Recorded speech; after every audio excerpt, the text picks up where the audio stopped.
Good morning. Now, if for some reason you cannot hear me, please let me know. I tend to walk around, so I don't necessarily stand with the microphone. Plus, I get boring when I'm standing in one place. I am old school, being brought up in the AME church that, you got to start with protocol. So in this case, the shepherd of the house, Reb Stacy Mills, we appreciate you for being our host. Reverend Anderson, we appreciate bringing the word, and certainly the opportunity to collaborate and work again with Tammy and her staff. Her staff has been phenomenal and is phenomenal, so we certainly appreciate that. We're at an interesting and pivotal moment from a couple different perspectives.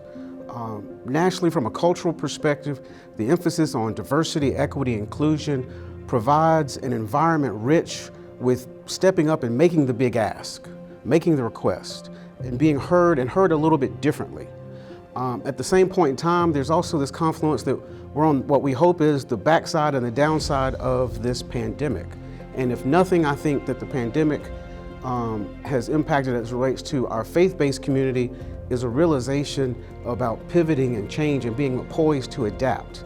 And so part of my goal and objective here is I want to talk about changing our mindset. We can't talk about revitalizing the community if we're not prepared to revitalize our minds and our perspectives.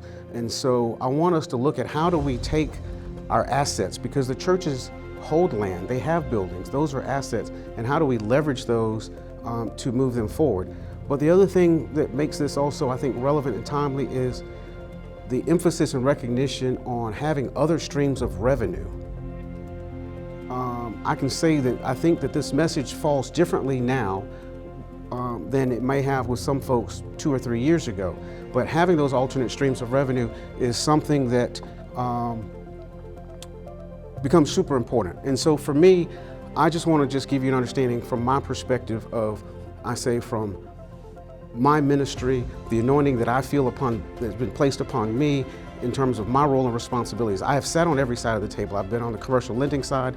I've been on the city side, responsible for implementing projects. I've been the redevelopment director for the city of Roanoke to actually implement projects, and certainly having an opportunity to represent neighborhood groups, nonprofits, church-based groups, and even municipalities like the town of Hollywood to be their capital asset manager, to put in new town hall, library, pool complex, just the breadth of that.